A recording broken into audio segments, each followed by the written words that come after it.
বাইকের পিছনে বসিয়ে 2 রাউন্ড চক্কর দিলে এবং এলাকায় চায়ের দোকানে একটা চা একটা সিগারেট ভাগ করে খেলে এবং ক্যামেরার ফ্রেমে একসাথে দুজনের একটা পিক স্টোরি দিলেই সত্যিকারের বন্ধু হওয়া যায় না। আসল বন্ধু তো সে আমার অনুপস্থিতিতে আমার নামে সুনাম ছড়াবে যেই।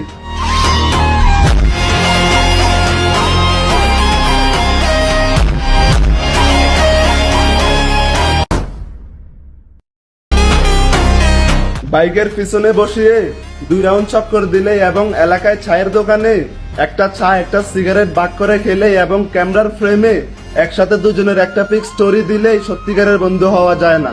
আসল বন্ধু তো সে আমার অনুপস্থিতিতে আমার নামে সুনাম ছড়াবে যেই।